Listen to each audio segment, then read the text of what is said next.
2003 Winston Cup Series in NASCAR Racing 2003. Our second visit to Pocono last time out was the definition of sometimes maybe good, sometimes maybe shit.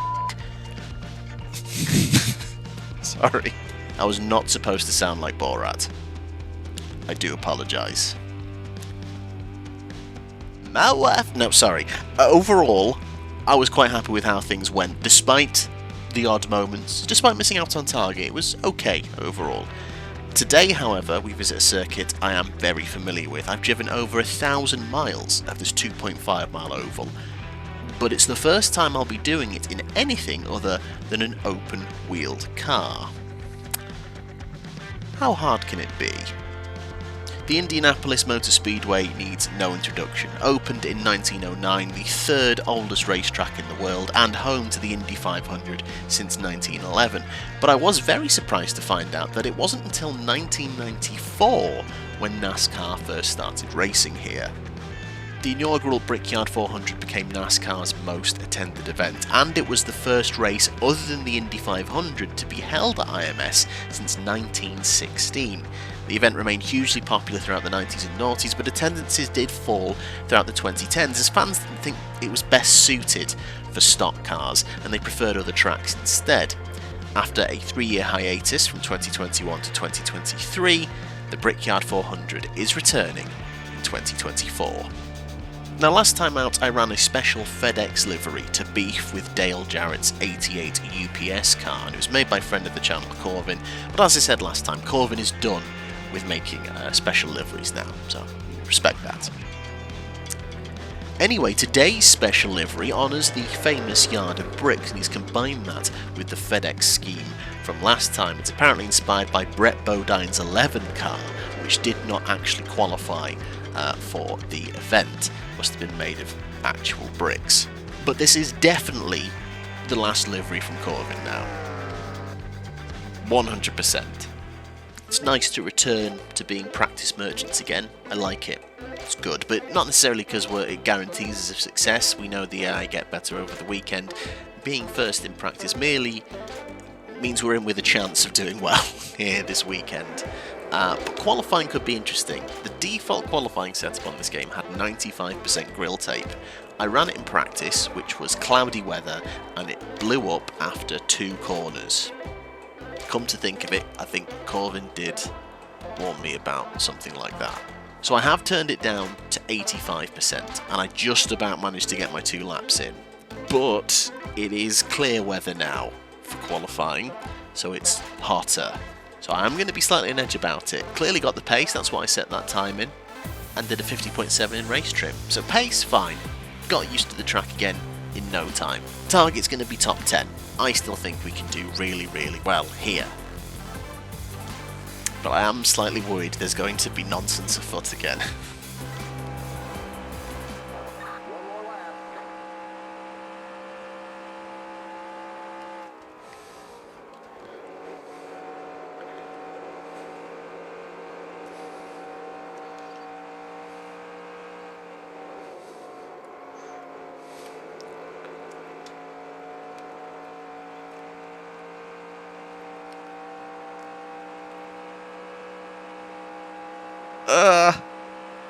Please hold on.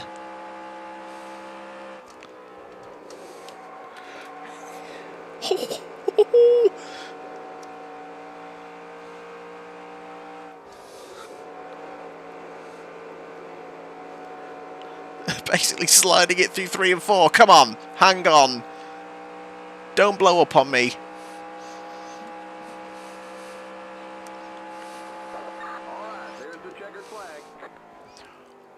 Ooh, I think that was enough. Yes!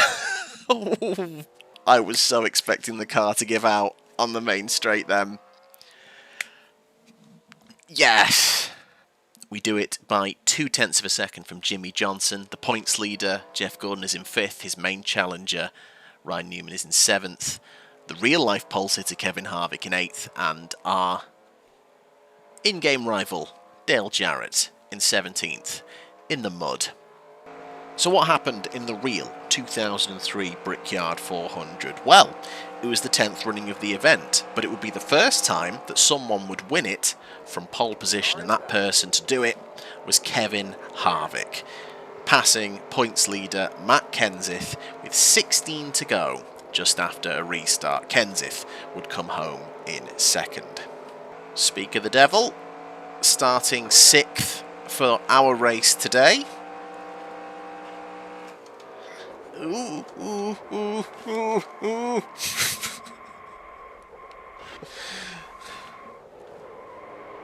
It's because I was too busy thinking about what I was going to say about my target. And that target, well, we're starting from pole at a track I'm very familiar with, albeit for the first time in stock car. I'm still not going to put the pressure on myself to win it from pole, although I think we've got a good chance. I would just like to be in the top. Okay, merge when you can.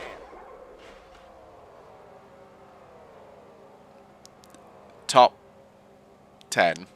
Definitely need to take it easy on pit exit. No, I'll say top 5. I'll stick with top 5. Dear me. Just hope, again, temperature's rising. I hope I'm not going to have any temperature issues with my setup for the race. But otherwise, let's see what we can do here. Drivers, start your engines! So we managed to top happy hour, but only just from Kevin Harvick by under a 1/10 of a second. But we've had weekends where we've managed to top every session and nail the race, top every session and absolutely screw up the race. So I did run quite a few laps in happy hour just to make sure that I wasn't temperature gauge watching, and it seems fine. Clear again for the race, stopping, well, fuel until lap 20, so stopping before then. Here we go. Come around the final corner, our car is bricked up. Get ready now. Going green. It's not what the car has forget it. Cars in. Brickyard 400, down to second.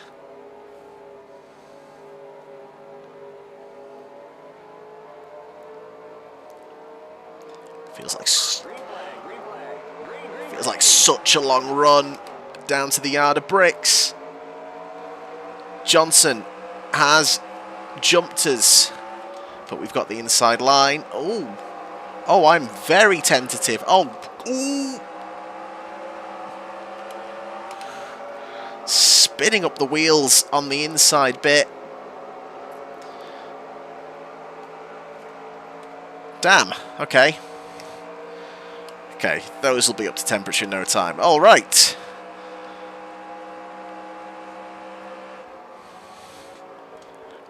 Let's just get into the rhythm.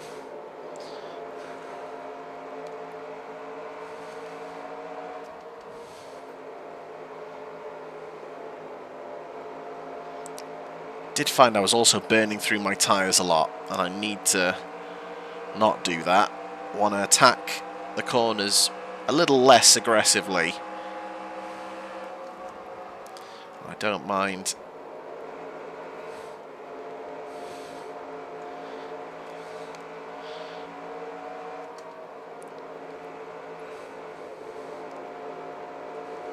Settling in behind these top 3 while I just get the confidence up. We seem to be okay. Ahead of Harvick just behind us.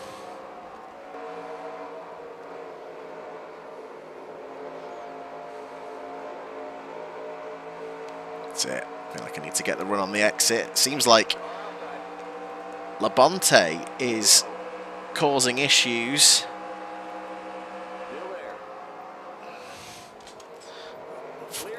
Oh, a bit too tentative on the brakes.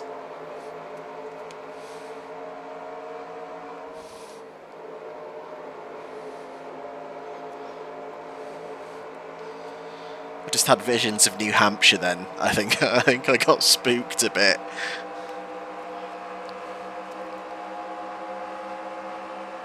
Ugh. Ooh, God. Oh! Ooh! Still there. Stay high. Let's not get freight trained. Oh, there's a hell of a gap behind Jeff Gordon for some reason. Back to Newman, chasing his rival. Oh, that was silly. I got too close up to Kenseth in the braking zone of 1, and then very nearly slid it out. I'm just kind of thinking, I feel really uncomfortable with trying to pull the pass. It just feels very tight. Oh! Race back to the line. Pit road is closed. We got a wreck in the north chute. Okay, we're under caution. Stay behind the 24 car. 20 laps to go. Oh, okay. So, do I stop? Well, I work out if I'm going to stop. Here's what caused that caution.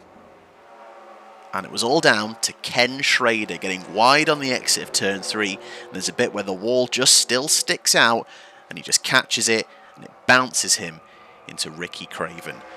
Seeing it from Craven's point of view, he's looking to make the move up the inside. Maybe will regret not sticking to the inside a bit more, and he gets collected. John Andretti just staying out of the way. As we go through some tyre skids of presumably where the accident was. Is everyone going in? It looks like they are. 20 to go. This could get the people to the end. Pit road is now open. Yeah, it's the thing to do.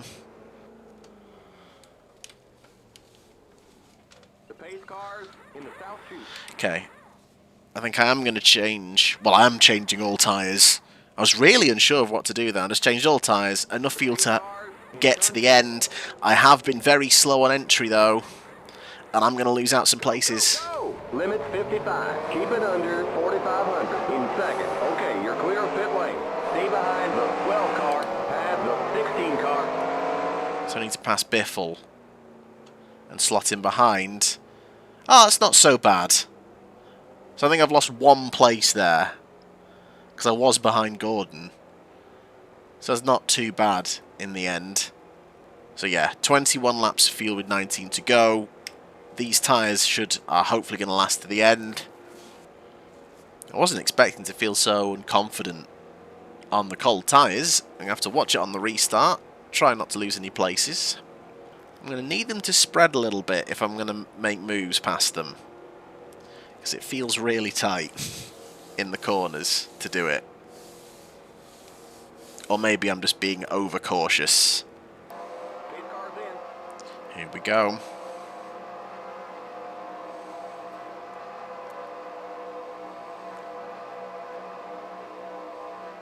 Green, green, green.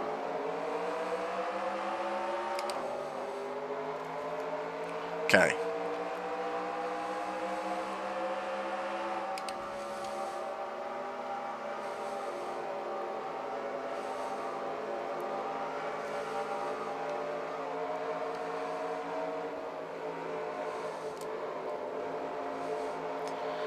It's okay, don't mind losing a bit of space. We've held the place. Right, back on the back of Ryan Newman. Here we go.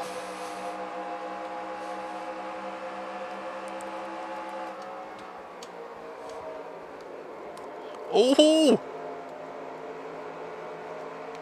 Looks like there's some dicing up top. And we're going too wide ahead. I don't particularly want them to. Because now...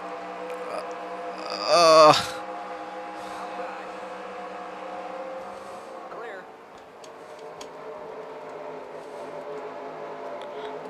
Jamie Montgomery looking like he's going to lose out. Let's see if we can pick off an easy one. He's getting freight trained. Still there. Clear. As is Kenseth. Biffle's come through as well.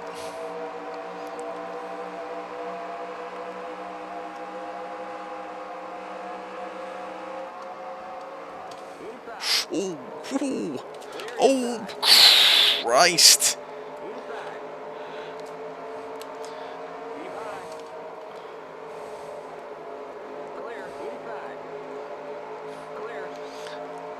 That was another big sideways moment, and now need to be more confident.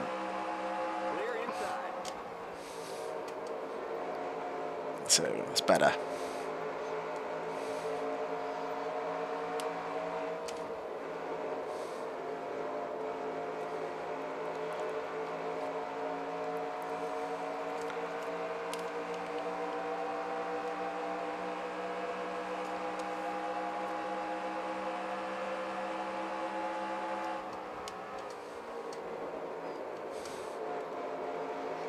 Jimmy Johnson back up front.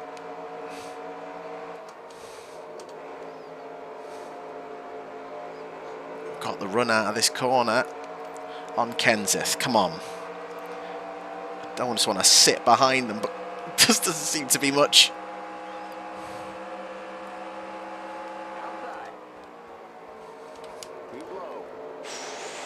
Good Lord, I feel like you have to go a little bit sideways if we're going to make the move.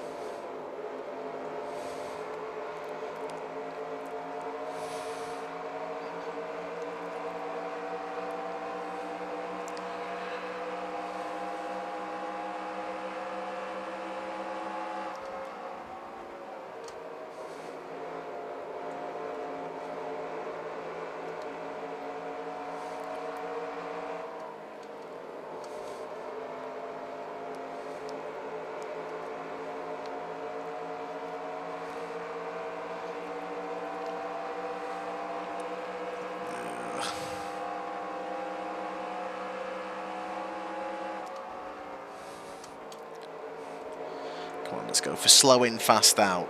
I want to try and be much better alongside.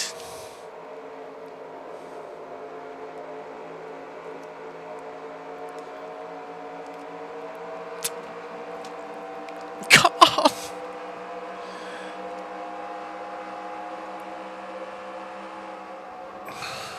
Maybe I needed a bit more grill tape. It was only 50% for the race setup. Maybe we should have knocked that up to 55.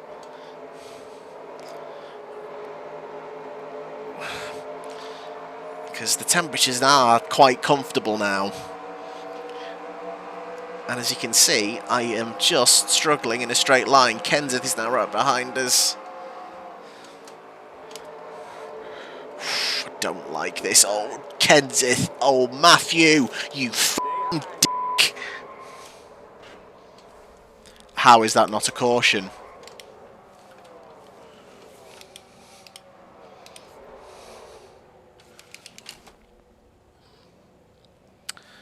Ah, f***ing Matt Kenseth. Looks like you got some kind of engine problem there. Looks like we're bent up on the back end. How was that not a f***ing caution?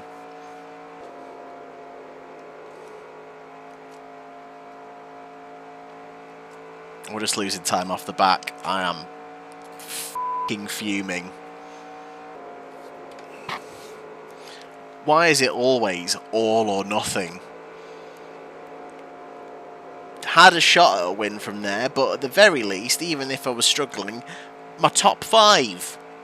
I could have snuck inside the top 5 from there. F***ing Matt Kenseth. Well, look at the replay. Maybe I squeezed him. Maybe I changed line. Maybe it's my fault. But it felt like there wasn't much of a gap. He decided there is enough of a gap, I'm going to risk it. And he's drifted into me. There's been a bit of a hitbox. And it's just bounced me out into the wall. Kind of feels like the Mark Martin one back in New Hampshire, where we were actually running side by side. I don't understand why it maybe bounced me round. That's what it feels like from having experienced it behind the wheel.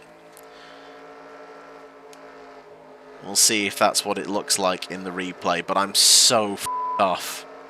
The thing I've been saying is consistency. I need to be more consistent rather than win a load of races and then finish basically last in the rest of them. And that's what I'm going to need to do to finish in the top 10. Today would have been a perfect chance for a top 5. Part of me wants to park the car. I'm really annoyed about that.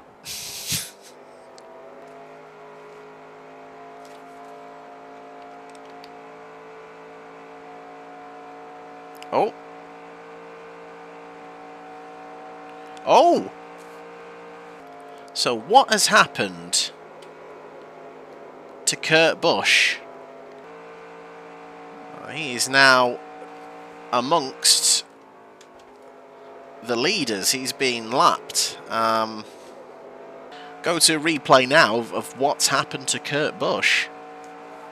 And oddly enough, nothing happened to Kurt Busch. I watched it back. He stopped with everyone else in the first caution, took 4 tyres like everyone else, ran his race normally. He lost a few places, but no incidents, and then for some reason just decided to take 2 more tyres. Don't know why he stopped again. There's a very sorry-looking me just driving past now. But yeah, he decides to take 2 more tyres to get into the end, and that puts him a lap down. I suppose that's something. At least they gained a place by not parking it. So now it looks like to be a very interesting fight going on, not between first and second, but between last and first, between Kevin Harvick and Kurt Busch.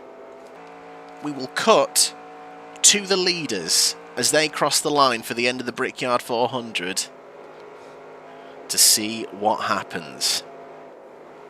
And we join the lead pack coming into turn 1 for the final time. And actually, it's not second place, Jimmy Johnson, taking the fight to leader Kevin Harvick. It's Kurt Busch, the man with the freshest tyres out in the field, trying to unlap himself. Probably questioning strategy right about now, but he's just looking, climbing all over the back of Harvick. And actually, Johnson is running out of time to get close to take back the lead of the race. Harvick trying to recreate his real-life 2003 Brickyard 400 win. 2 corners to go. We come out of turn 3. Is Kurt Busch going to look to the inside? Into 4. You can see he's just squirming a little bit behind, and all of a sudden Johnson looks like he's closer as well. And Busch is tucking right up behind. Is anyone going to move out of the slipstream to try and make a move? We head to the line. The yard of bricks is dawning. No one's going to make the move. Kevin Harvick is going to win the 2003 Brickyard 400. So, after all that, we're going to come home.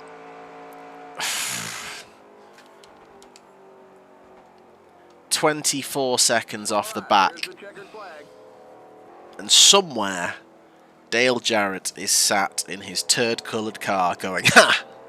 Ash Baker in the mud.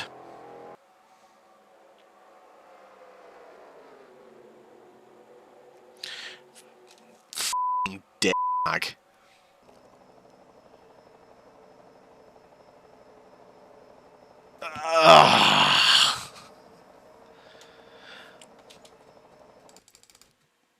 Answers in the comments to what you think's happened there. I definitely squeeze on the inside a little bit, but then once I know he's there, you can see I hold my line. That might be 6 of one and half a dozen of the other. So, art imitates life as Kevin Harvick wins the 2003 Brickyard 400 from Jimmy Johnson and Ryan Newman. He gets ahead of Gordon. Gordon, though, still in the top 5, so he's not going to give up too much ground to his main rival. Labonte in there in 4th, Matt Kenseth in 6th, shithouse. In the point standings, Jeff Gordon's lead now just 45 points. It's a good result for Jimmy Johnson to shut the gap, but he's still quite a ways away. He is, but Kevin Harvick continues his charge into the top 10. He's up to 9th now. We drop to 19th in the point standings. There is a healthy gap back to Mr. Johnny Benson behind us of 153 points. So we've got a bit of a cushion. 65 up to McMurray, and then Busch, McMurray, Marlin, all in quite close quarters. Very annoying. And there's Matt Kenseth in 12th. I still want to get in the top 10, but now I feel like it's my personal mission to finish ahead of... Oh, look at them, they're together. finishing at top 10, but secondary to that, finishing ahead of Jarrett and Kenseth. You little snakes.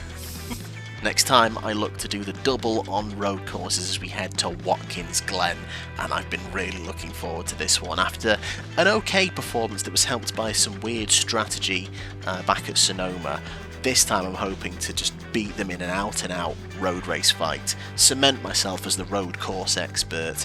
I've been eyeing up this one since the beginning, so let's go get it. Thank you so much for watching. I really hope you've enjoyed this series and this video. The series isn't over, I don't know why I'm saying it like that. Thank you for your patience with this series is probably what I meant to say, because it's just taken me so long to get to this point, but we are still going, and we will get there. And next time, it's all about the recovery. See you soon.